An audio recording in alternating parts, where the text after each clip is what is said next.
Y'all, this brother, man, right here, Keebulon, bro, I've been following you, man, for a good minute. All your breakdowns on social, I'll be like, yo, this brother is cooking, so intelligent, well written, which is like a lost art of people just not being able to articulate thoughts well through words. So, man, just reading all the breakdowns, I'm like, bro, this brother is cooking. So, man, once you had contacted me, I had contacted you. I'm like, wow, I was already planning on connecting all of that. So, man, before we even get started, I just want to say, man, I appreciate you greatly, all the work you've been doing, man. So I salute you, brother.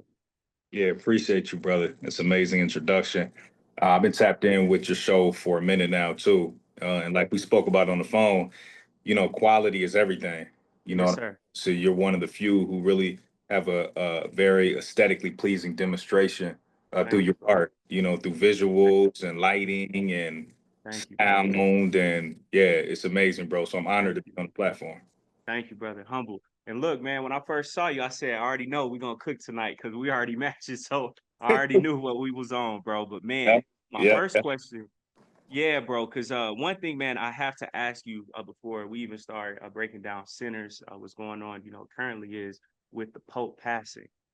Your post, bro, it was crazy of just, breaking all of that down. A quick excerpt. You gotta reach enough escape velocity in order to successfully disengage from the physical body and move beyond the speed of light into the stars. It hmm doesn't matter how much you adorn yourself with purple. The true royalty is quantum. Everybody can't go. Man, if you can break that down, the Pope just passed.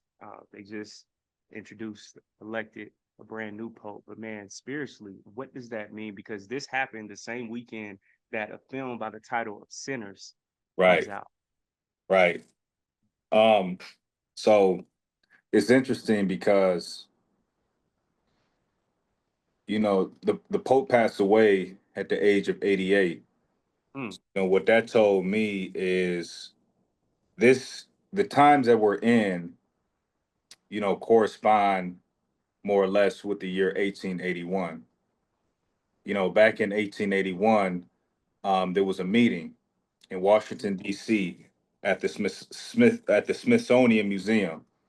And it was relative to a spot of arts, and it was a gathering of all the rich and famous back then, and it was actually an inauguration ball of President Garfield back then. wow. But what was interesting is that in the Smithsonian Museum, where everybody gathered, there was what you call a Statue of America, which we kind of personified today as the Statue of Liberty, but this was prior to the Statue of Liberty. It was called the Statue of America.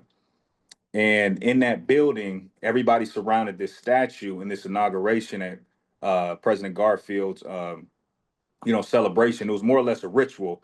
Uh, Wow. but we can go into that a little further later on. But um, everybody stood around this Statue of America, and what they bear witness to is this statue was holding up a torch. Mind you, this was Wow. prior to the Statue of Liberty. And what was adorned on this statue was the woman itself. The statue was bearing a shield and a sword, and the shield had stars on it. And fast forward to the Statue of Liberty.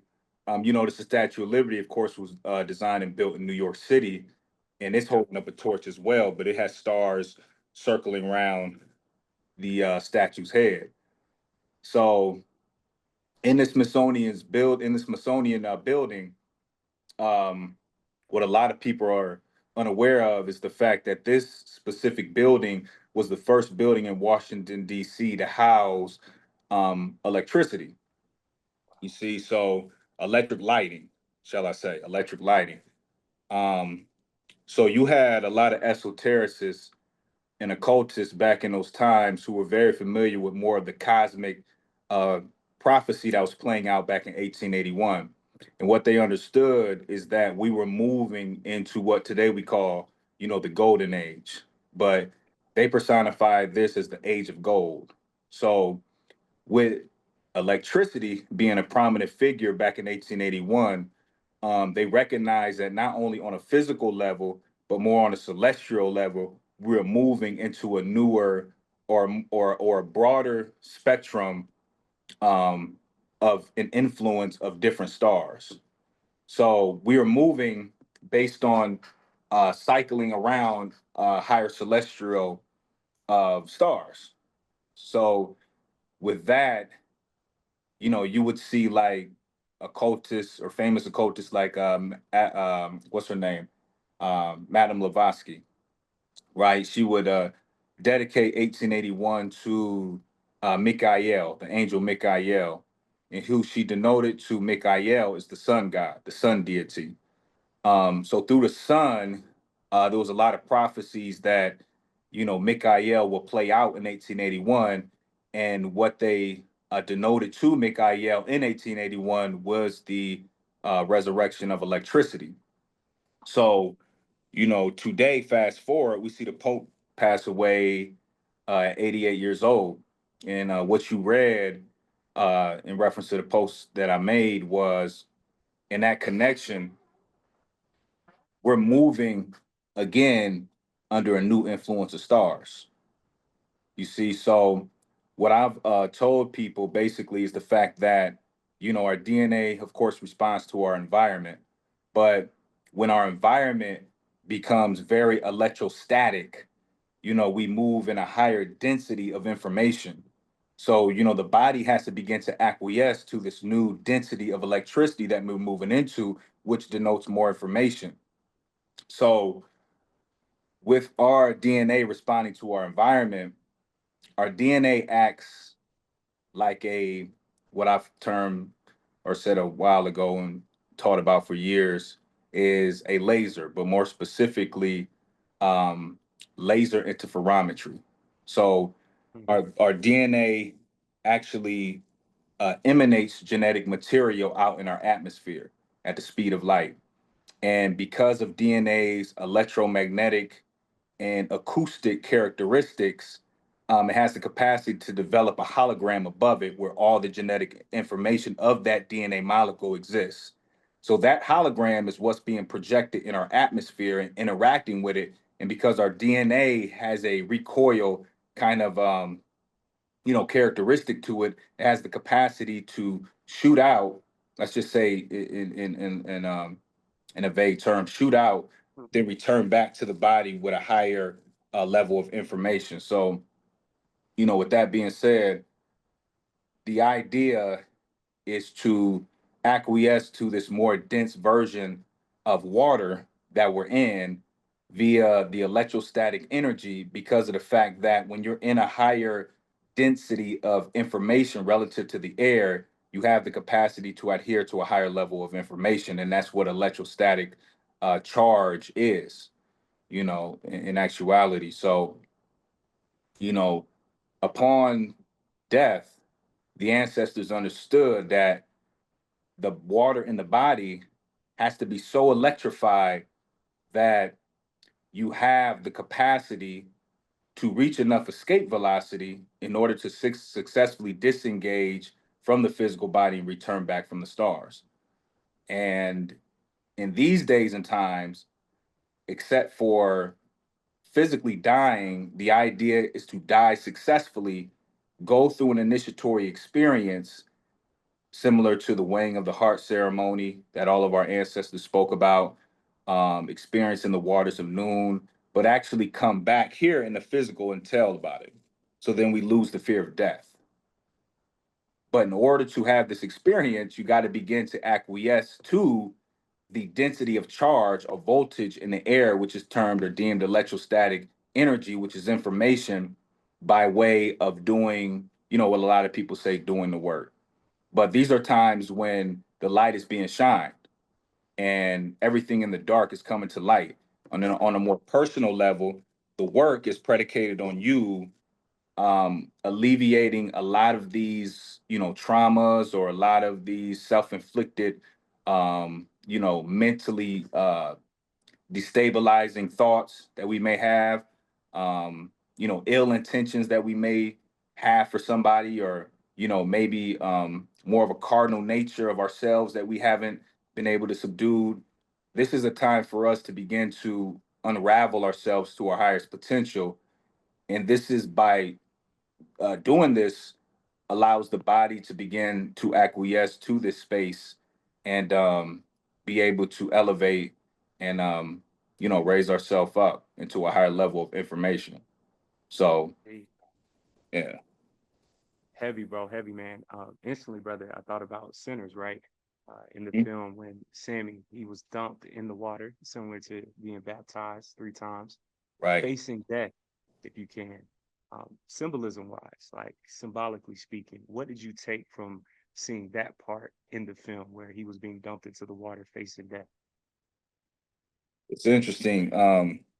For me, what I recognized is um, water itself is very deep, because when you look Mm, at, of course, water, you look at water as what the common man looks at water today, but you want to look at water as more of a refined version of it, which is structured. mm, So even when you look in Kemet, the deity Isis has a throne on her head, and that head represents that throne on top of her head represents structured plasma. So it corresponds to basically what I said in reference to the waters in the body being refined. yeah. Want to structure the waters in the body, which inevitably is building up the voltage in the body in order for you to go through that initiatory experience and successfully dying but coming back to tell the story. And this is why in the movie Annie, she wasn't afraid to make transition, because she understood that there was an etheric reality overseeing a physical, so she knew there was an actual reality state after death, and Mm, that is where our technology exists. It's losing sight and losing fear of death, and understanding that death is just a form of transformation. Reason why you've seen her at the end of the movie, even though she did make transition per se, you've seen her as a physical representation of herself, because that's symbolic of the fact that in these days and times, we are here to experience that initiatory experience, which is a successful death transition. So that's why I said the 88 mhm. with Pope dying at his age denotes to 88, also 88 miles per hour, which is the speed that the car in Back to the Future has to Back to reach the in order Future. to Yep. move past the speed of light. And going back again, doubling back, like I said, this time denotes to a parallel to, like I said, 1881, Mhm, when they understood that electricity was a sign of the times in the age of gold through Saint Michael, yeah. or Michael, which Mhm, represents the fact that we're raising in a higher level of consciousness. mhm, So all those parallels are there, bro. But it's yeah. all in reference to really just seeing the movie and seeing all these symbols, but also allowing it to play out in our everyday regular affairs. Hmm. Fear of death, man. But, especially growing up in the church, I would see so many people be afraid to die. But from studying ancient Kemet, you see that they embrace death. Annie in the film, like what you had just talked about, she embraced death. Our people, how do we start to build a more positive relationship and mindset when it comes towards transition and not be so afraid to die? I'm not saying be young crash outs, but not be so morbid, when it comes to thinking about transition into that next phase. Yeah, well, see, it's what's poisonous is the subjective programming through like movies. Right. Especially those who of us who grew up in the church. What Christians deem their savior is Jesus. The last image that Mhm. you see of him is of a horrific death. It's physical. It's violent. It's bloody. So we have this conception of death as something that is painful. Or something that is a place of no return. So for our people, we have to get deeper into just not only the mythology, but also to how our body naturally has what's the word I'm looking for? A photovoltaic nature to it, meaning melanin has the capacity to take light and convert it into bioelectricity and filter that through as information. So our relationship to the sun is different. Our relationship to, every single frequency of light within the electromagnetic spectrum is different. So when we grasp that concept, we have to understand that we have the capacity to charge the physical body to a point where we can reach enough escape velocity. It's the idea of, you know, honestly, I think being more true to ourselves in our everyday situations. And I think when we begin to start telling ourselves the truth and being honest with ourselves, we literally become light as a feather. I think it's a lot of the music we're listening to, a lot of the living vicariously through other people that we're doing. Yeah. It's the some of the foods that we're ingesting. A lot of that plays a part in, of course, our mental capacity, but it also dilutes a lot of our, spiritual essence, which its purpose is to be light. So when you begin to unravel and begin to let go of certain vices, and cardinal ways, you feel light. You feel light as a feather, literally. So it's about, for me, and what I've been witnessing just in society, is lessening on us looking outside of ourselves and Right. going more within. Yes, sir. Because they always talk about how the universe, of course, is within. So it's really, that. And I've been getting, me personally, my girl, shout out to my lady, she been getting me really heavy into meditation. She's had a very powerful experience for years through meditation, but she did it so long that, she's literally mastered the art of no thought. But it's the capacity to go into meditation and, within a millisecond of no thought, you can be in a place of no thought for just a second, and you zip up out of here to another space of consciousness. And um it's hard for a lot of people to do, but see, again, when you're beginning to unravel yourself and, like I said, lose some of those vices that you have, you develop a not only a level of discipline, but the brain rearranges itself via neuroplasticity. So you begin to sync both sides of the brain together. And when you're moving through your everyday affairs as a whole brain thinker, and you go, for example, into a place of meditation, it's a lot easier to get to a place of no thought, because again, the idea is to be light as a feather. So I think for our people, again, to lose the concept of fear when it comes to death is really just, like I said, being honest and truthful with yourself, and really beginning to engage with another level of um I would say perspective. And for me, I'm speaking literally from personal experience. This is literally me actually doing work and getting over a lot of vices for myself. Spending time, in nature, or listening to different types of music. It lessens the burden, and you begin to have a healthy detachment from, say, like family members who may not serve you well, or situations like that. But we make it a little too complicated, and I think even in spirituality or in consciousness, we think, being well studied is all we need to do, or reading a lot of books, or, doing a lot of lectures, or being on a lot of podcasts. We think that's doing the work, which, 50-50 it is. We're getting the word out, and, teaching the people, giving the science, the mathematics, and all of that. But at the end of the day, when you're, removed from the podcast, when you're removed from Instagram, when you're removed from the book, can you become the information that you're teaching? Because, like I've said, there's always a difference between learning the information and becoming the information. You see, True. so it's more or less about personal endeavors and everything that you're experiencing within your own affairs, and utilizing the information that you are taking in and doing the work. And that's quite literally what happens, um, when, like I said, you begin to be honest and truthful with yourself. So, Indeed, bro. In the film, one common theme, it was music, the power of our music, the power of our people. I might butcher this term, but man, you broke this down before. Piezoelectric infrasound. You can break that down, and why is music so important for our people? uh, sound is Yep. key. Sound I've talked about is a compression wave. It's what you Mm-hmm. call scientifically a longitudinal wave. So when you hear some of our people, we listen to music and the rhythm, and we say, "Oh, I can feel it in my bones."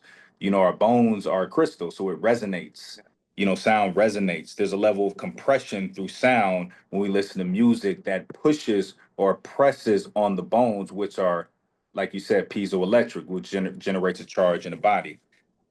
Naturally, as a people, we're clocked to the cosmic law. So, you know, through listening to music, there's a natural dance that we embody, and that's a specific rhythm. Like Michael Jackson, when he dances, that's a specific language that he's speaking. Yeah. Certain doors that he's unlocking through the language of dance.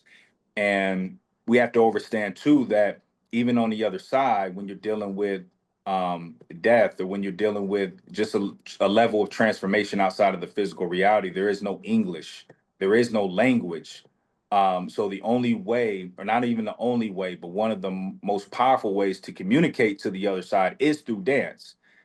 Because when you're dancing, there's a level of sacred geometry that's involved. There's a level of sound that's involved. There's angles that are involved, which are important.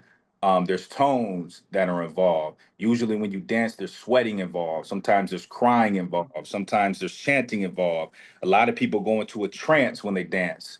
You know, Michael Jackson would say, him being such an introvert, performing in front of 50,000 people at a time, you have an overwhelming feeling of fear and love simultaneously, which almost puts the body in a form of a trance. So when he finally gets off the stage after a 2 or 3 hour performance, he only remembers maybe 30 minutes of the performance, Wow. Yeah. because he allows the music to take him over. You Mhm. see, so I want our people to understand that too. When you have fear, and when you have doubt, and when you have, you know, a level of um um um um I wouldn't say confusion, but let's just say when our people have a level of fear and doubt, it's equivalent to just, you know, like somebody who is has stage fright. You Yeah. know, before they get on the stage, it's the bubble guts, it's the, you know, it's the nervousness. Those feelings are very powerful because they literally transform you. They allow you to go into a flow state. So when you embody nervousness, when you embody fear, that's just the universe opening up the door to you to allow you to transform into something outside of your physical self. So you can tap into this archetypal energy and exist in this flow state, which is unseen, which allows you to go into a state of trance. So this is why, you know, a lot of our dancers, when they do dance and perform in front of people, they go into the space of a trance. um so again, dancing is a way to communicate to the unseen. And also too, and I spoke about this before, is that, you know, the dogons, you in the dogons were even in the movie, you seen them doing a Mhm. dance. Yeah. The dogons understood, again, another form of language, which is dancing.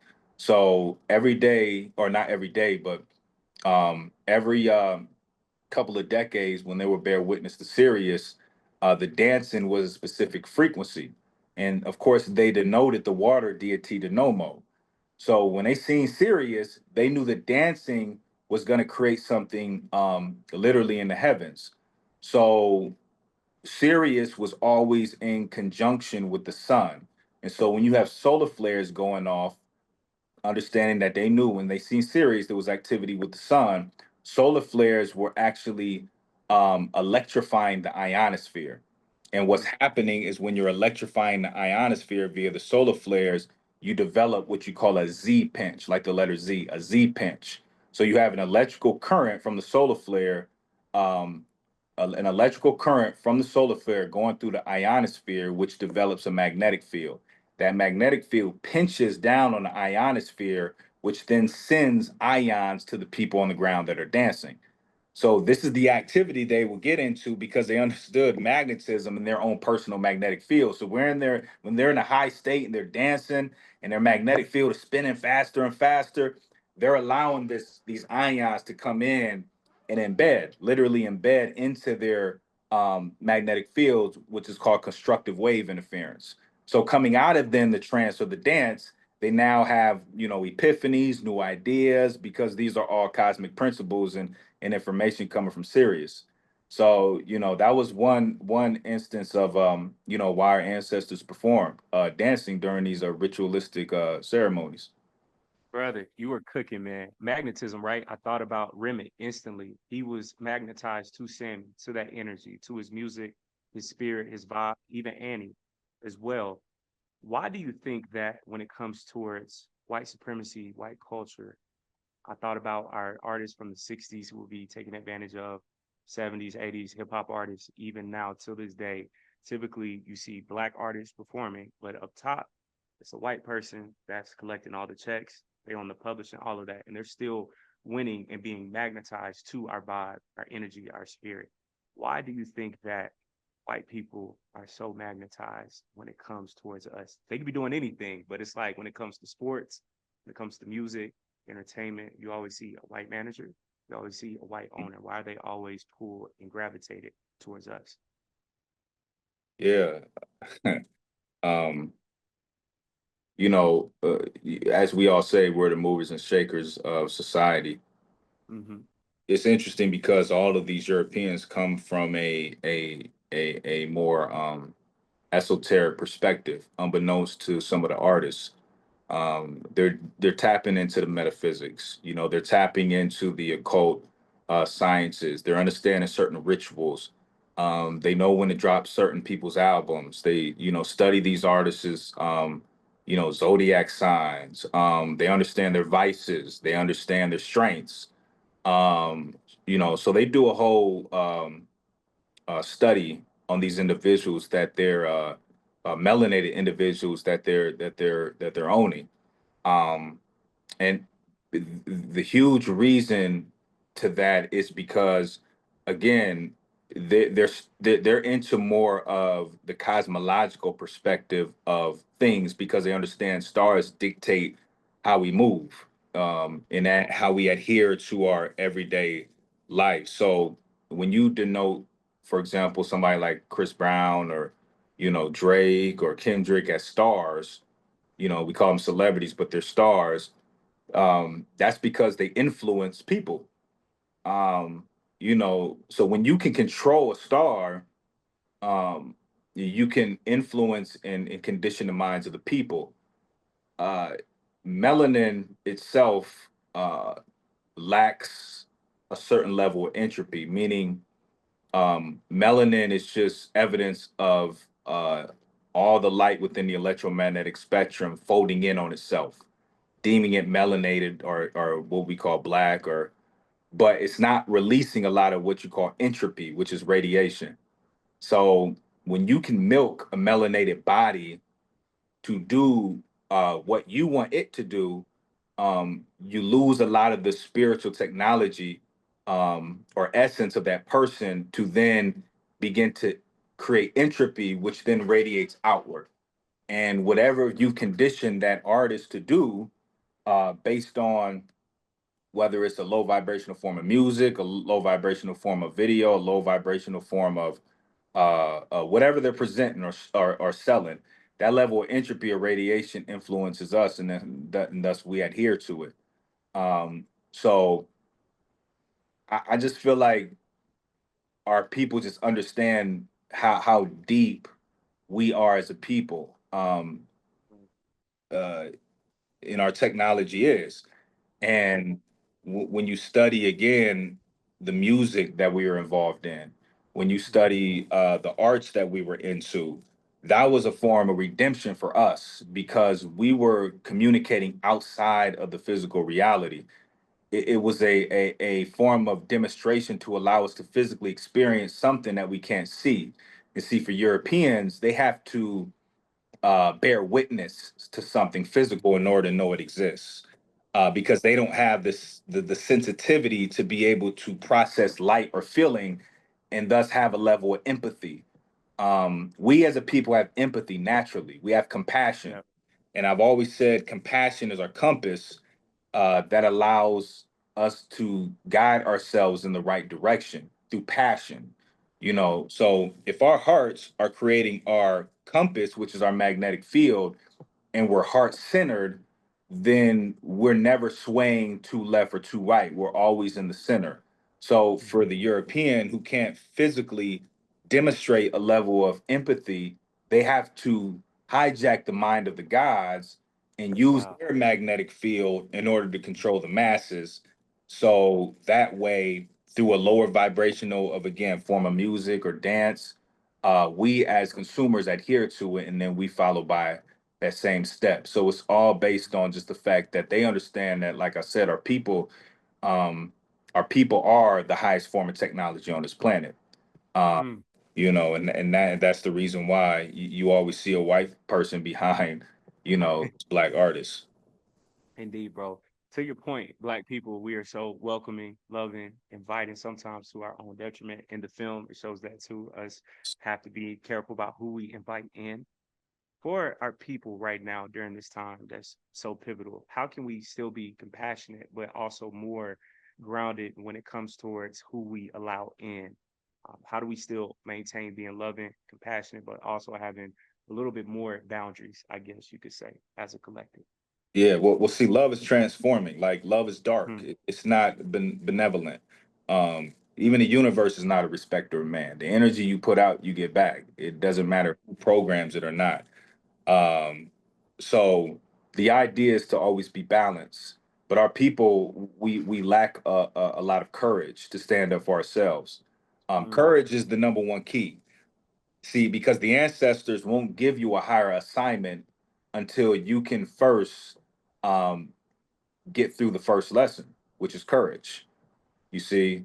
So I'll even go as far as to say that's why even in Rome, back in the early 1800s and in Washington, D.C., they denoted their specific star to Regulus, which is a star in Leo. And Leo, of course, is the lion that deals with courage. But Regulus means little warrior. You see, so when they were aligning their, monuments and things of that nature to certain star systems, Rome relegated or denoted their specific system to Regulus. So that way they can tap into that archetypal energy. But us as a people, again, we naturally have this. So it's a level of discernment that we got to develop for ourselves. And like I said at the beginning of the build, this all comes by way of just unraveling yourself.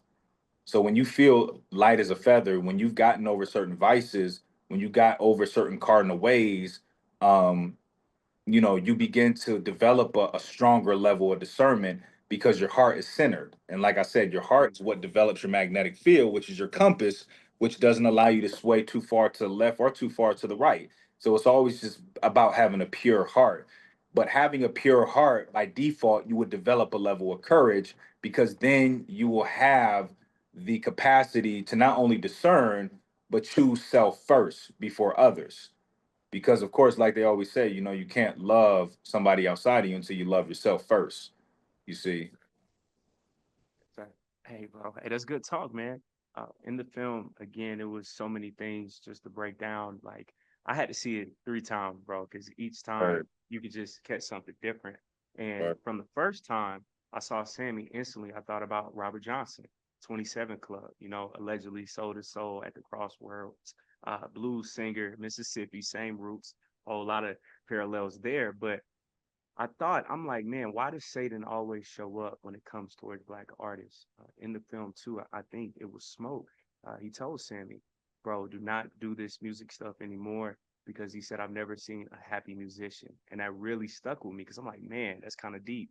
Mm, Even with Michael, with Prince, with Whitney, we can keep going. Nat King Cole, like all these people were so unhappy, but they had the world at their hands. Why does Satan always reveal himself, if you will, when it comes towards Black artists? Because people always say, oh, he sold his soul, or you'll hear artists saying, hey, Satan tried to sell my soul. Why does he always show up when it comes with Black artists?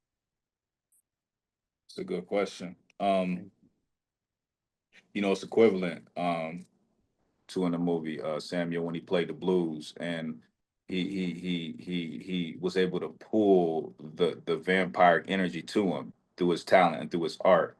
And they wanted him yep, specifically. They yep, wanted him. These vampires knew that they were trapped in the physical reality, and so they had to create a heaven on earth, which is what you see mm, a lot in the industry. A lot of people sell their soul, quote unquote, for the material objects, because you seen at the end when you seen Stack and his girl pull up, and they had the whole New York yep. aesthetic and everything, Had the Coogee sweater, yeah, just better and everything. yep. Shorty had the bamboo earrings, so they had the whole New York vibe, but it goes to show that even when they had gained a level of fame and materialism, they were still vampires at the end of the day. So it's interesting because, like you said, the devil tends to show up, um, when we shine a light, and it's because of the fact that uh, the music itself, like I said, is our escape out of here. Um, More specifically, like jazz music, and we can speak on that here in a second. Mhm. But when the opportunity comes, and you develop your passion in music to a high level, there's always a level of polarity that happens.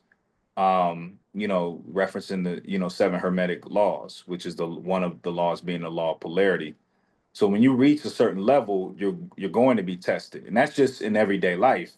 It always seems like, when you're on the up and up and everything is going well, things tend to, hit a drastic turn, just out of nowhere, and that's just, a test. So a lot of our people in the music industry fail that because they haven't lightened themselves up. They haven't become light in the feather because they're still battling certain vices. So when you introduce to these talented individuals who have the technology, to know how to physically escape this reality, um, by utilizing music, and you begin to see these people, um, really demonstrate this at a high level, the vampires are going to come out because, again, they're trapped here. So they have to hijack those individuals.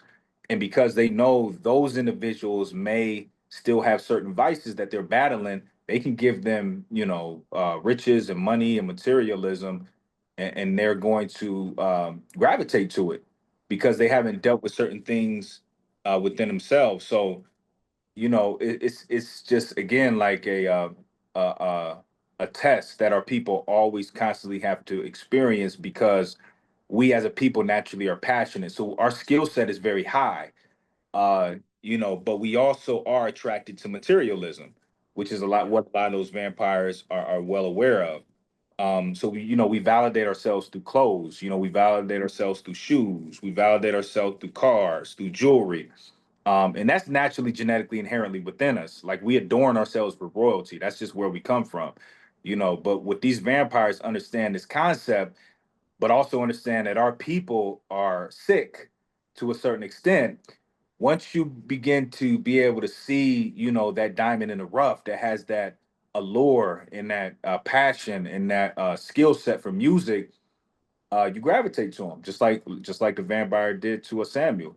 So when you gravitate to him, and he hasn't, like I said, overcome certain vices and things of that nature, and you introduce money to him, you put him at a high level.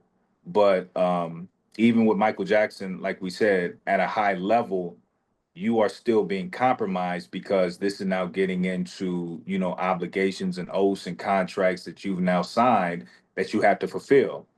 So they'll grant you and give you the opportunity to experience 20 or 30 or 40,000 people, uh, in front of you that you're singing to. But on the flip side, because you have certain obligations and oath that you've obliged to, you're going to be compromised. So again, that's a level of polarity that our people, experience. And I feel like, again, when that diamond in the rough shines, just be aware that there is going to be vampiric energy that appears, because that's universal law. Like I said, the universe isn't a respecter of man. It's the energy you put out, you get back. But the energy you get back is not only going to be good, but it's going to be just as equivalent as quote unquote negative as well. So you just have to have the level of discernment, and continue to move, like I said, in a pure heart. And once you do that, you don't sway too far to the left or too far to the right. You stay true to yourself. Man, jazz music, I'm hearing you allude to that. What are your thoughts on that whole genre of jazz, and why was that so Yeah, influential in your own opinion? yeah, jazz is powerful. What I've learned through personal experience is, it's interesting because the ancestors exist behind the music. You can hear them. You can hear them. And a lot of us, like I said, we kind of swayed away from meditation. I just got back into it, and I'm doing it pretty heavily. Um, And I think it's because it's been so whitewashed to a certain extent. You know, we have so much going on in our everyday affairs. Don't nobody want to meditate no more. That's the last thing that we're thinking about. Not only that, but when we try to meditate, you know, we're having constant thoughts of, you know, what time we got to be at work, you know, what time do I got to pick the kids up from school, you know, what am I going to fix tonight for dinner? Like all of this, you know, bombards our mind. But like I said, when you meditate enough and you practice it, you can go to a place of no thought. And like I said, it takes a second. Just cancel the mind for like a millisecond. Like I said, you're out of here. But when you put on jazz music when you're in meditation, you allow yourself to fall behind the beat. So what I mean is you put the jazz music on in meditation, and like I said, the ancestors exist behind it. So when you can allow yourself to put it on, close your eyes, and just allow the music to play, and you listen to it long enough, and you go to a space of no thought, you'll notice that the jazz music begins to slow down, get Wow. slower and slower and slower. And then in those moments, in those pockets, you literally, not even with intention, but you just fall back and behind the beat. And what happens is when you fall behind the drums, when you fall behind the horns, when you fall behind the saxophone, when you fall behind the vocals, you literally begin to hear the ancestors speak. And that's what I mean about the music being technology, jazz music specifically, because it has the instruments necessary and even the windows to allow you to fall in between each, you know, saxophone or each trumpet. So this is in a powerful reason why too Louis Armstrong was very endowed and interested in ancient Kemet. And you know, he has a famous picture where he's Yep. playing the instrument, you know, with his girl sitting next to him at the Hmm. Sphinx is, you know, because again they understand that those instruments are a piece of technology, but they also allow the listener to escape and to fall in between the instrumental, so that way you can tap in with the ancestors on the other side, and you will hear them once you can get to that place of no thought. Indeed, brother, because man, from my own personal experiences, I could strongly attest to that because I used to play Miles Davis, this was probably like 2 years ago, every morning, and I would feel calm instantly. It was very relaxing, it was very calming. So yeah, timeless music, bro, timeless music. Delta Slim, man, I think about him because everybody said it too. He was one of the best supporting actors in that film, but I saw how he was musically gifted, but he had so much trauma. He had so much pain. You know, that one scene when they drove through the cotton fields, hearing him talk about his past friend and how he was lynched, the manhood, it was cut off. But then instantly he started humming, getting back to the music. I'm from Georgia, from the South. My great grandmother, she used to pick cotton. My grandmother too. Mhm, And they used to hum and say that they would hum because then the devil, he couldn't hear what you were saying. Delta mhm, mhm, Slim, in that moment, he started humming. And what's so crazy is Delroy Lindo, who acts as Delta Slim, of course, he stated that that was all improv, that wasn't part of the script when he started humming, playing mhm. music. Why is that so? I would just say connecting for us as a people that we can be in pain, we could be on the plantation, we could be doing backbreaking labor, reaching a quota. You see people with bags of cotton, it takes all day, and all that they're doing to even get through that is singing. People on the job, they're probably playing this podcast or playing music, which helps them flow. Why is that always used for us, especially in times of pain and trauma? Like music or just humming in general. Music and humming, I would say, Mhm. paired together. Yeah, I would say well, it's definitely for an escape. And also the humming is very powerful. You know, because again, it goes back to the body. You know, we have certain chambers that make up the skull in the head. So with the humming, there's a resonance that's set up in the brain because of these cavities that make up the skull of the brain. So it literally allows the brain to manipulate the waves that the brain make up, which is, you know, whether it's the theta, the beta, the delta. You see, so um, you know, it's a form of escape. It's interesting because when we talk about escape, it's not really an escapism, and our ancestors would demonstrate this level of escape physically. So going back to, for example, let's talk about the pyramids, for example. Um, of course, how they uh, emulated things outside of them is they would create artifacts that imitated the physical body. So the pyramids were emulations of parts of the physical body. The Sphinx was an emulation of the part of the physical body. So when you're talking about humming, again, you're talking about resonating the skull. The skull is a crystal, which is piezoelectric. And again, piezoelectric means when you apply mechanical stress to it, it generates a charge. The pyramids were made of, as we all know, limestone. Limestone is piezoelectric. If you notice the shape of a pyramid concaves at the top, like this. You see, so the reason for that is for compression of magnetic flux. So when you generate a charge up it and you're compressing magnetism up to a point, at that point, the magnetism has enough, again, escape velocity to successfully disengage from the pyramid and return back to the stars. So Wow. as our brain is piezoelectric and we're humming, we're setting up a resonance within the cavity that stimulates a a current, let's just say a current in the brain that allows us to literally escape the experience that we're having. Um, Interesting enough, too, is that the pyramids themselves, when I say that you're compressing magnetism to a point, back when the pyramids were made up of limestone, and then when they look like actual limestone, that compression generated what you call a coronal discharge. So, right at the tip of that pyramid, when you have an intensity of magnetism compressed out of that tip, you generate what you call a coronal discharge, which then begins to ionize the air.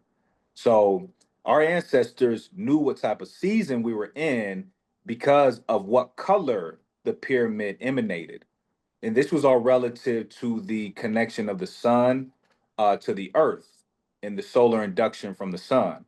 So you would get a greenish hue around the pyramid some days, and you'll get a reddish hue around the pyramid. Then you'll get a bluish hue around the pyramid. But this is all relative of the fact that, again, they generated this coronal discharge to shoot out the tip, to ionize the air, to give the color for what season we were in at that point. And remember, you had water running up under the pyramid as well. Relative or based on the saltiness per se of the Nile Valley, in that year, let's just say year, that determined the amplification of the color, the deepness of the color, the lightness of the color. You see, so if we can imagine now our brains sitting in a pool of plasma and that plasma being electrically charged, and we hum and we set up a resonance within the cavity that make up the skull, we generate the same process that the pyramids do. That coronal discharge through the top of our head that ionizes the atmosphere around us gives us more of a conducive feeling of an ancestral prophetic let's just say experience outside of what we're going through, which is painful. So we are literally manipulating our atmosphere by ionizing it through the act of humming and through the act of singing. So this is why our ancestors would do it, because it would give them, like I said, quote unquote, an escape route, but it's not necessarily an escape. They allow their imagination to tap into a higher space, because this is why, like, we have all heard, when you sit by a waterfall and when you sit up under a tree, all those ions in there give you brighter ideas. They give you epiphanies, they make you feel more creative. So we already naturally have that mechanism within us. So this is why they would naturally do it. Man, phenomenal breakdown, brother. Annie in the movie, she held it down spiritually. Smokey was always protected. He was center minded, to your point. He was always focused. Stack, of course, he was the one that was always out having a good time. But seeing Hoodoo in the film, I was so glad to see that. Oh, Why man. is that so important of our people being reintroduced to Hoodoo, its practices, benefits? And then also, why is it so important to see a Black woman leading that when it comes towards Hoodoo as well? It just references back to who we are as a people. It's just our spiritual technology. We've been so conditioned through religion that we think, of course, or not us per se, but the general population of our people think is witchcraft, or it's, of course, devil worship and things of that nature. But it's just more evidence of us being able to take physical things and tap into the unseen world. I'm glad they demonstrated that in the movie. That's more what we need to see. Uh, Mhm. in us, in the times that we're in now, like I spoke about earlier in the show, we are in alignment with or we're in alignment and under the influence of different star systems. So we could talk about Nikola Tesla. We could talk about all these And individuals. bro, I was just about to ask you about him next. So hey, that's perfect. Hey, you're good. Yeah. So they understood that, again, electricity is what pushes things forward. The electrostatic environment is what allows us to tap into higher levels of information, what our ancestors called the ethers, the air. So we're moving in a higher density of air. So when you introduce concepts of voodoo in movies in these days and times, it's subconsciously telling us that it's time to tap back into our spiritual magic. you know, if we're in court, for example, or say, we got a speech that we got to give in 2 months, or say, you know, um, like going back to court, let's just say court. Let's focus on that. Say we're in court and we're representing ourselves, Mhm. and we want to perform a certain level of magic, that serves as our remedy, in this case. What's being advised, especially with us again living in a more electrostatic environment, is to get more into the spiritual technology. So that can be done however, the practitioner chooses to do it. But Mhm. something simple as, taking the document that you got to turn in, and putting, candles around it, and humming to it, and giving your divinations to the ancestors. That's the type of technology that we are moving into. So I see, like I said, the movie Sinners, and shout out to Professor Kaba. He spoke about the movie almost being like moving hieroglyphs. Yep.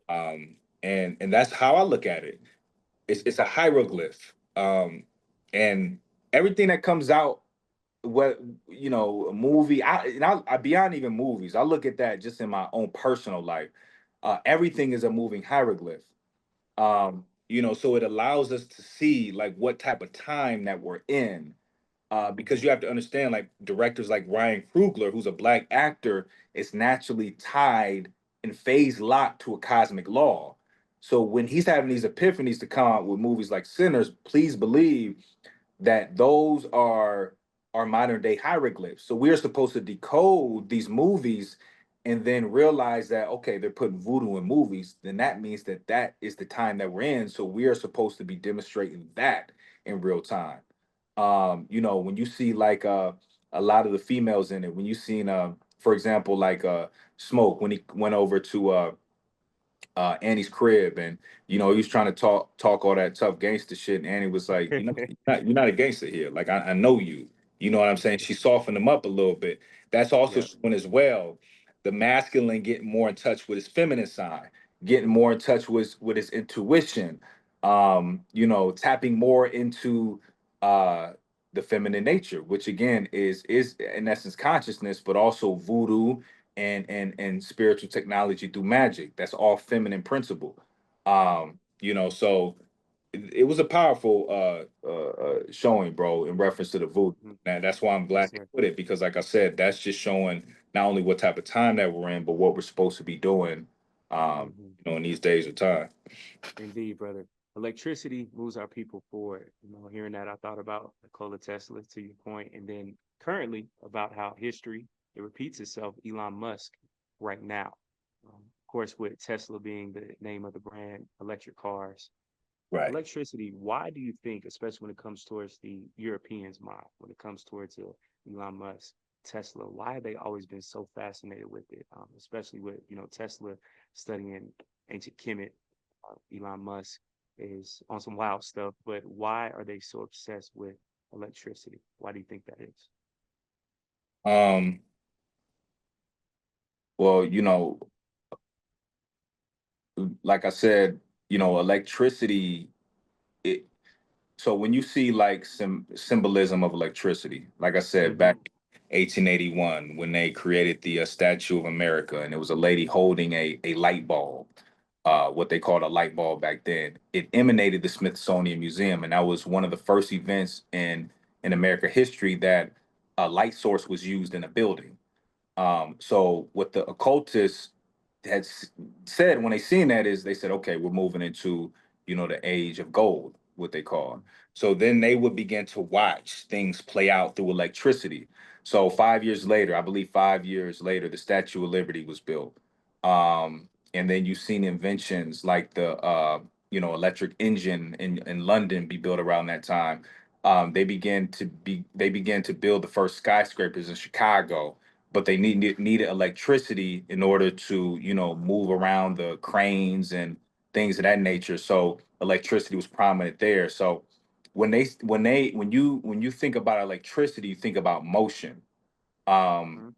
when you think about electricity, you think about, again, the atmosphere that we exist in, the electrostatic environment that we exist in. That's inevitably what's dictating everything around us, is the information that we can't physically see. It's because of, again, the influence of stars that we're now moving in, which is giving us a higher level of awareness. So electricity is a representation of movement, but if you don't have the eyes to see it, you just see it as a form of technology that, say, Elon Musk is using to, propagate robots and, things of that nature. But it just represents a form of movement, and it represents a higher level of intel that we can receive. I would go as far as to say the AI robots is just equivalent to him demonstrating or mirroring to us that our physical bodies are fashioning itself in such a way that we, just like the AI robots, can adhere to a higher level of information and demonstrate ourselves on a much intellectual level. So this is a reason why Europeans are very attracted to it, because again, they have to build and utilize like electricity to create something that's spiritual for them so they can physically see it. With us, our spirituality and electricity is unseen. So it's just, again, a reflection of where we're at in society, based on being under a new influence of stars, which represent, again, movement, but also acquiescing to a higher level of information. So we just got to remember that, yeah, the fact, yeah, the air itself is electrostatic. So and Mm-hmm. that's a big reason as to why they're so obsessed with that concept of electricity. Man, that's a crazy breakdown because thinking about 1881, instantly I think about Gilded Age, right? Where we had Carnegie, you have the Rockefellers, all of these affluent Mhm. people, Vanderbilts. But then at the same time, you have poverty all throughout the country. Oddly enough, in today's time, it's the same exact thing. You have the Bezos, you got the Elon Musk, Zuckerbergs, you got the Trumps, and they are representing wealth. But then at the same time, you have poverty all throughout the country. Cosmically speaking, why are we going through this same exact thing 130 plus years later, 140, 50 plus? Why is it still coming back to that same thing? Well, see, it always comes back. It just comes back more refined. Mm, Sin is always the same. The experiences yeah. are different. The people are different. The characters are different, but the story stays the same. It's just a prophetic, ancient mythology that revolves itself continuously. But again, the idea is to see what is new in the experience. Um, the lesson is what you're supposed to get through in order to rise to a higher prong on that ladder. Um, Mm, so it always, history always repeats itself based on the fact that we're always, in this constant, let's just say, um, cycle or circle of rotation. But every time we come back to the origin point from which we start, it's just more refined. It's just we don't have the eyes to see it, and this is why even time itself is kind of distracting based on a linear perspective. The Europeans have us looking at time as moving forward, but it moves holistically. It moves centrifugal, is how yeah. it moves. So when we think about our day as Monday, then we think Tuesday, then Wednesday, then Thursday, we're always looking down the road as if there's a timeline, as Yep. if today is, Wednesday, then Thursday is like down that way somewhere. We have this concept of, like, for example, we're in May. June is like down that way, down the road, and July is a little further, and then August is a little further than July. That's a linear way of thinking, which actually makes us age a lot quicker. Which is called advanced glycation end. It's based on perspective, which begins to pull on our tissues that make us age because our perspective is linear. But when we begin to see things from a holistic perspective, then we stay centered, and we Mm, see things revolving around us as opposed to us running down, a line per se. You see, so it's all based on perspective. So when we again begin to center ourselves and see things revolving around us as opposed to us running a race, then time literally begins to slow down, and we can kind of pinpoint, by kind of observing all around us, like where we're at, based on these cycles that continue, every, let's just say, 26,000 years or so. yeah. So it's all perspective. Mm. Hearing that, bro, I think about us being on our phones, cellular devices, man. We're always watching TV on the laptops. And the first thing that everybody has said since 2020, man, there's no way it's been 5 years since 2020, how time has flown. When I see pictures from older people when they were in their late 20s, they were going bald and they look older, but they were working hard jobs in the Right. factory. But then now we have people like LeBron James who could be 40 years old playing like he's 20. Tom Brady playing forever, feeling young. Correlating that with the film with Sinners, I saw, to your point, how Stat, he comes back 1992 from 1932, talking about a 60-year age gap, but he looks the exact same. And now he has way more knowledge. Remick said once he bit them, he got all of their thoughts, all of their information, right? Mhm. So hearing that, hearing you say that, that connects. But how can we start to build a better correlation with time opposed to always feeling, to your point of thinking about what's next in this rat race? How do we try to slow down as a people without having to be a vampire by knowing everything, opposed to us not, selling our souls, but still staying true to ourselves and slowing down when it comes towards time? Yeah, man. As you've been tapped in with me for a minute, bro. So you Yeah. always know my filter is science. The mechanics of understanding the reality is key for me, Right. as an engineer. So to answer your point, when you look at time, um, you know, uh, the geometry of time is a spiral. So if you could physically see gravity, it's a spiral. Um, and interesting enough, we get caught again in this rat race of looking at time linear, but to slow it down, per se, is going back to what I spoke about. Um, when you feel passion or when you feel love, um, let's just say for your children, when you see a picture of them or you walk into the house and they run up to you, or you call them and you hear them say daddy, there's something that overtakes you physically. um, and it's almost like time slows down to a certain extent. you know like I spoke about, your heart is what, uh, um, you know uh, uh, creates your magnetic field. And when you feel love, that is your heart literally extrapolating charge from gravity. Now, like I said, if you could physically see gravity, the geometry of it will be a spiral.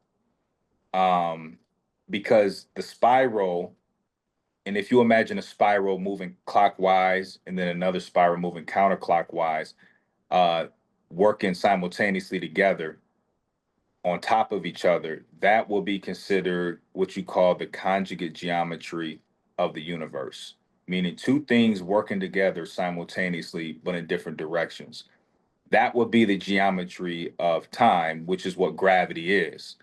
So when they also say time flies when you're having fun, your magnetic field that's produced from your heart is literally folding space and time inward at a cylindrical geometry. So when you can think about dimensions, we think about dimensions as being like stacked on top of each other, but dimensions are actually folded in on each other. So when you think of a folding, you think of a spiraling. Let's just use the analogy of wringing out a rag. If I take I take this hand and I wring them out in opposite directions, and I fold my hands this way. I'm wringing the rag, and in the wringing of the rag, the geometry that's produced when you take your hands and move in this direction is a spiral. That's the same thing your magnetic field is doing to space and time when you're having fun or feeling love. You're folding space and time inward into another dimension. You see, so that cylindrical geometry is the folding of space and time through your magnetic field. So for us to get more centered, um, and understand that we age less when we're in that state and we look younger as time goes by, is because we as a people are again becoming naturally more heart centered. So when you have movies like Sinners come out, and we're all at a collective conscious agreeing with the theme of the movie. We're seeing our people in a positive light. We're getting the symbology of it. And mind you, as a collective, just imagine now everybody's hearts today being centered because not only have we agreed to a movie that serves us well, but also we have a perspective now that is different than the perspective that we had prior to the movie Sinners. So we're getting into, Sinners dealing with the technology of the music that they're using. We've seen how voodoo was demonstrated in the movie, and all these things that made us feel good. There's a resonance or a feeling of love when that happened. So this is why that movie will be, the stand the test of time because we as a collective actually participated in the experience. And by allowing ourselves to be heart centered again, our heart had the capacity to extrapolate charge from gravity and pull it inward, which is the feeling of compassion that you feel. Again, the feeling of love when you hear your child on the other end of the call, or when you see them, you're pulling gravity inward, which is folding space and time, which is literally taking you into another dimension, which is outside of quote unquote space and time. So you're no longer looking at it from a linear perspective, which allows you to almost reverse age. You see? So yeah, bro. Yeah, man, bro, you have cooked throughout this whole episode. I probably got like 2 to 3 more questions for you, man. I appreciate you greatly. Absolutely. Throughout the whole film, Sammy was having this struggle between Christianity, the church, and him being free and just vibing, playing music, chasing his dreams. The film, it starts and it ends with the church, right? Seeing that, and his father wanted him to read scripture and be centered in the church, but Sammy, he just wants to be free. Our people, man, how can we start to establish heaven on earth? Because I noticed in the film, his father, they're all sharecroppers, dirt poor, but he is strong into that book. We've seen our people sometimes not even stand up for ourselves, unfortunately, because we're more worried about being a good Christian and getting into heaven. And then we see the same people that gave us this version living heaven on earth. They could care less about morals, rules, all of that. I'm not saying for us to drop our morals, drop our rules, but how do we start to think about enjoying this life here, opposed to sacrificing so much and withholding so much grace and fun for heaven? How do we start to create heaven on earth as a people as well? Yeah, I think it's movies like these that help us get to that space. I feel like Hmm. first, we do all understand that we're like a collective naturally. Like when one of us is killed, all of us are killed.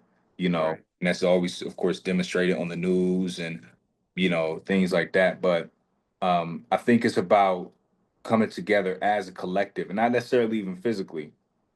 um, you know, coming together collectively mentally. Because, like I said, as you can see all over YouTube, you see everybody breaking down a movie that we all enjoy and that we Yeah. see as something that played in our favor. Subconsciously, we all understand that. So when we take moments like these and we hone in on it, um, this now makes us feel like when we're in a grocery store, for example, when we see a European walking past us, naturally our minds go to the movie Sinners, or you know what I mean. Or let's Yeah. just say, two of us are in an aisle, and one white person is with us in the aisle, and we look at each other and we kind of have that unspoken agreement, like, yeah, you know who that is. We just seen him on the big screen like 2 days ago. It's that type of a connection that we will continuously have moving forward. And Sinners is a movie that set that tone. It's movies like I said, Black Panther and things like that. And I'm not even talking about, like I said, physically coming together. This is more of a spiritual connection. So with us creating heaven on earth, it's about utilizing the mind is what it's about. It's being centered mentally and us coming together as a collective conscious. We see it, like I said, through things that play out, on the big screen. The day prior to Sinners or before even Sinners came out, we really didn't have a collective per se conscious, aside from what we do every day in our regular lives, or the Drake and Kendrick beef, things like that. We tend to like grasp on and all come together and like talk about. But when it comes to things like Sinners and movies like Sinners, um, we develop like literally a different level of consciousness. But for our people, we have to be able to hold the charge, though. We can go see the movie Black Panthers. We celebrate for 2 weeks, and then we're back to where we were, square one. You see, but we have to learn to hold the charge. And if we can have a consecutive amount of reinforcements over and over and over and over and over and over, I think that will help our people begin to build the collective mind to where the continuous reinforcements of whether it's through movies or music puts us together, then we can now have like almost like a hive mind to where we spiritually are tethered, not only naturally, but knowingly. And by understanding this, like I said, we can be in a grocery store in an aisle and kind of have this unspoken agreement with each other, but not even speak at all. And it's because of the continuous reinforcements that may have happened maybe a year, 2 years, 3 years prior to that, that we're all naturally now connected to. So I can just only imagine, for example, like let's just say, the movie Sinners just came out. Now let's just say, hypothetically speaking, Blade with Wesley Snipes 2 comes out, in 2 months. Let's just say right after that screens. Let's just say Kendrick, drops a movie where he's a star role in, or a year from now, and that goes big. And then followed up with a movie from Denzel that shows us in the light of ancient Kemet. And if we continue to keep having these, that's what I said, I believe will be the magic, the unseen magic that naturally connects us as a people, because then we will again have a continuous reinforcement of who we are through these modern day hieroglyphs, which are the music and the movies, which naturally then, like I said, almost build up a pictorial aesthetic of something that outlives us even beyond its physical, because now through movies and music, we built up this catalog, a positive reaffirmation of ourselves, and thus it just continues to steamroll down the line and inspire the babies and inspire the ones that come after us. So I think if I answered your question the right way, I think, Yeah. and I'm like kind of freestyling that, but I feel like No, that's you good. that's kind of like almost like what has to happen in order for us to Yeah. get on one solid page. And then once we're Mm-hmm. there, then we can start the physical coming together. Because I feel Mm-hmm. like more or less too, the movies and the music help us heal. We can't come together if we're sick, because we're just going to dissolve just as quick as we got together. So the positive affirmations or reaffirmations through movies or cinema would help us, naturally tether to ourselves from a mental standpoint. And then down the line, that will reinforce a physical coming together. And at that point, through all the positive music and positive movies and then positive actions, because being inspired of the movies and positive actions, because being inspired of the music, we physically come together, and we're a lot more healed person who's ready to actually demonstrate something in real time. Um, Mm, so that's yeah, yeah. that's kind of my concept there. That's perfect, bro, because my next question, it was just about to be, what is in the air right now? Because I see Kendrick, right, talking about not like us and seeing how somebody that wasn't considered, more mainstream or pop than Drake becomes more pop than Drake and actually just dethrones him completely. Then we see Beyonce, right, on her tour. My wife is huge in the Beehive, like she loves Beyonce, but seeing her right on stage and she's dressed up as Lady Liberty on the stage. You can see that she's playing the national anthem. America has a problem, and seeing Black people getting back to trail riding, country music, line dancing, Hmm. Black people coming back to Southern roots. All of these things is happening simultaneously. Jordan Peele, his next film, him, I think it comes out in September, if Yep. I'm not mistaken. It's Yep. about the Black mind, Black body being utilized, manipulated in sports. I'm like, man, all of this is happening So, at the same time. mhm. Man, what is going on to where everybody is on one accord about relearning who we are, reconnecting to our roots and our ancestors? What is going on right now? I, I think you said it, bro. Like basically, um, we're just in those times. Like Yeah.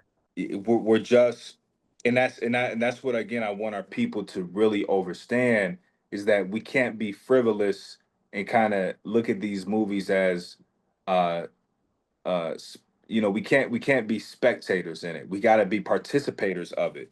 Yeah. um you know Remember, like, these directors who are melanated are naturally clocked to the cosmic script. So, unbeknownst to them, they may be making these movies because they were inspired by a book, but they're moving in rhythm with cosmic laws and a new influence of stars that are putting them in position to put movies out that you might not be able to decode right away. But internally, if you can really understand the mechanics of the movie and decode it from a deeper level, it'll tell you like where we're at and what you need to do personally for your own cosmic script. Um, so, and I forgot about that movie to him that was coming out as well. That's another tall tale sign of that being evident. It's the perfect picture, just again about understanding that we are now in a position to, um, put ourselves in position. And I don't want to go too far, of course, with that, but I do want to say is I was speaking about earlier on in 1881 about the time that they recognized as the golden age.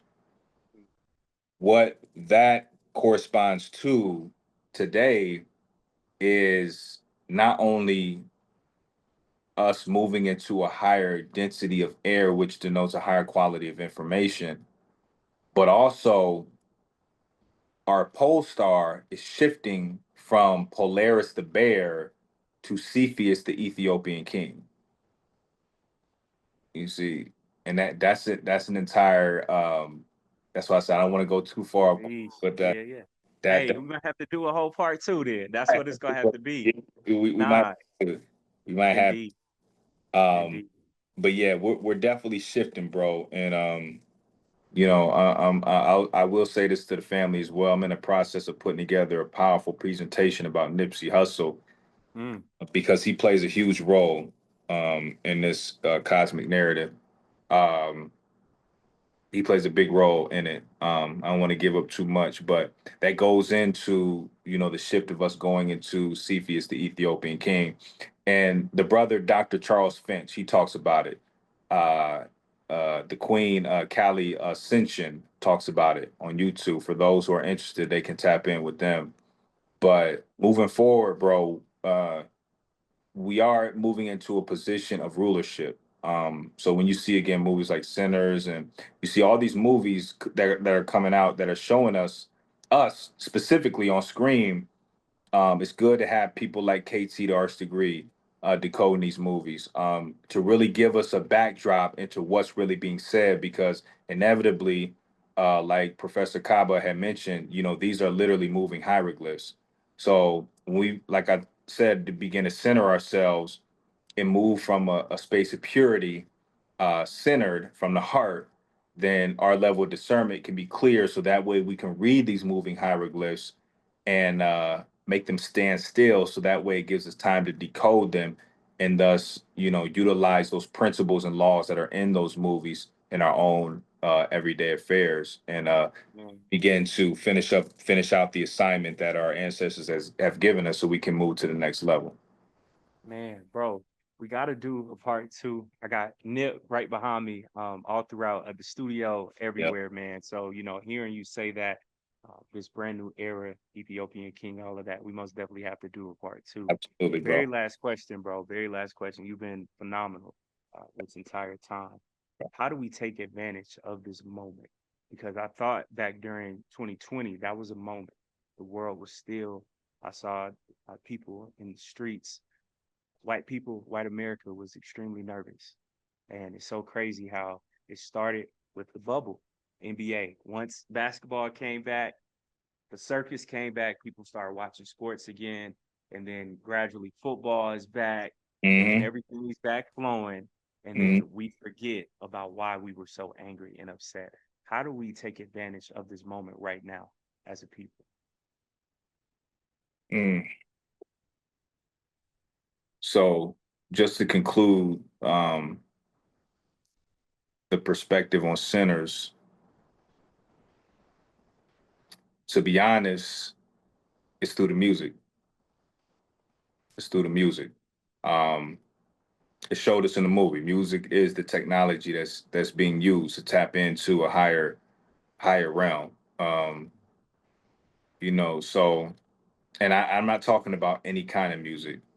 And this is why I have the presentation about Nip. But I'm gonna say that for part two, when you put on, like I mentioned earlier, jazz music, um, this is a time where it's important to get in contact with the ancestors on the other side. And one of the key mechanisms, like we spoke about, is falling behind the beat, and allowing yourself to tap into those windows in between the instruments. Uh, so when you close your eyes and you put the music on, be in a space of no thought. And if you can try to get there, because it takes practice, but if you're there for just a millisecond, you'll be able to experience that place of no thought and fall in between the instrumentals and literally hear the ancestors talking to you and giving you instructions. Because there's no coincidence why they called Lucifer the Prince of Air. We're talking about light and electricity. We're talking about illumination. We're talking about air being more electrostatic. So, with that being said, um, with air being more electrostatic, the ancestors are all around us. The way for us to get to a space and to hear them is to get to a place of no thought. And that's again by way of getting into a form of meditation where you can close your eyes and you can really begin to experience um, non-locality. And the minute you do that, the ancestors are on the other side waiting on you. And I'm speaking from a firsthand experience. So that is what our people, as of now, should be tapping into, and it's definitely shown in the movie Sinners. And like I said, those are moving hieroglyphs. Uh, so that's what's being demonstrated, and that's what we should be doing as of right now, moving forward. Evelyn, bro, I gotta tell you, this is one of my all-time favorites, bro. Hey, you bodied this, man. This was absolutely excellent, man. Gotta do a part two. I already know in the comments, everybody, they will be asking for that. But man, on the way out, where can everybody follow you, keep up with your page, upcoming lectures, all that good stuff? Well, right now I'm in the process of putting together me and my lady's YouTube page. So that'd be more of like vlogging. A lot Mm, of people want to see me like move around and be in, different cities and how I interact with people. And so we're in the process of developing that right now. As of right now, in this present moment, people can tap in with me. Um, at Alkebulan 44, Alkebulan underscore 44. I'm in the process now because for some years I was doing what I call builds. So I'm in the process of revamping that. So people they're interested with me, tap in, send me a DM. It's more or less like consultations, but I don't consider them that. It's a personal dialogue between me and the individual. Like I said, I did this for 2 or 3 years, but I'm in the process now revamping it and putting it together. So I'm gonna be delivering that service here soon. But yeah, if people want to contact me, Alkebulan underscore 44. wow. Brother, thank you again for your time, knowledge, information. I don't take you sharing that lightly with myself, the audience lightly at all. So, man, I appreciate you. Keep up all the good work. It's great seeing, young brothers such as yourself breaking things down every single day. So, man, when I'm scrolling on my timeline and I see it, I'm always reading, downloading, taking in all that information. So I appreciate you, brother. Once this is up, I'm gonna send this to you. But man, thank you so much again. Thoroughly enjoyed this conversation. Absolutely, bro. I appreciate you having me, fam. Yes, sir. Likewise, King, and you be safe. You too, bro.